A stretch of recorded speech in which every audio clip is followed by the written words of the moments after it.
What's up, fishing fanatics? You guys have been asking for this video and it's finally coming around. August of last year I bought the Suzuki 200 motor, the 4-stroke, and I'm gonna tell you something. I have put roughly 48 hours on this thing in the past year, which I know to some of y'all that doesn't sound like a lot, but it is a lot. That is a lot on a motor, and unless you're a guide or something. And I just want to let you know that I've ran this thing hard. I've tried to take care of it. I've gotten all the oil changes the way that I've needed to get them, and I really have been impressed with the quietness, the power out of the hole. You cannot beat the power out of the hole. And the top end, I'm still kind of working to get a little bit more top end, but it runs as fast as I need to go personally. But the reliability, it has never failed to start. It has never failed to operate smoothly, perfectly.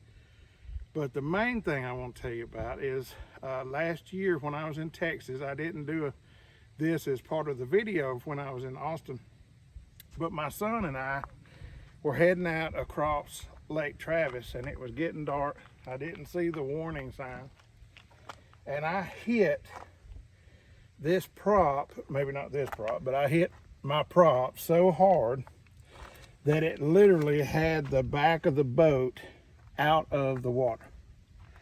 And I just knew that I was going to have to replace the entire bottom end of this motor.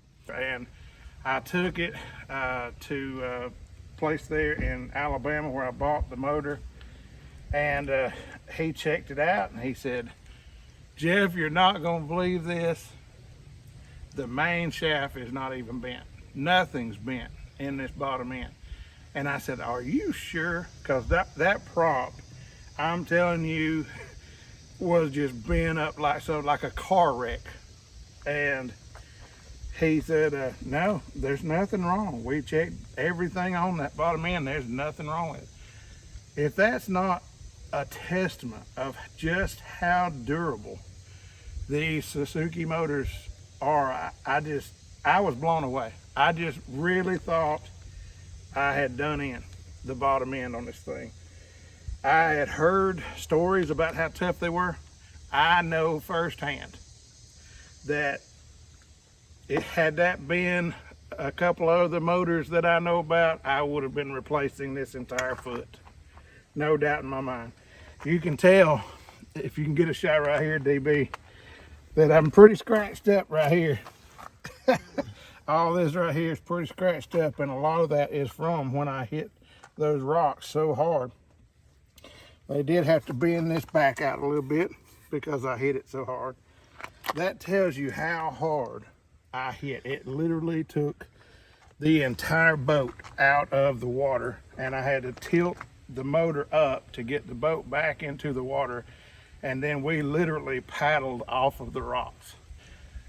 To say that I highly recommend a Suzuki motor is the understatement of the year.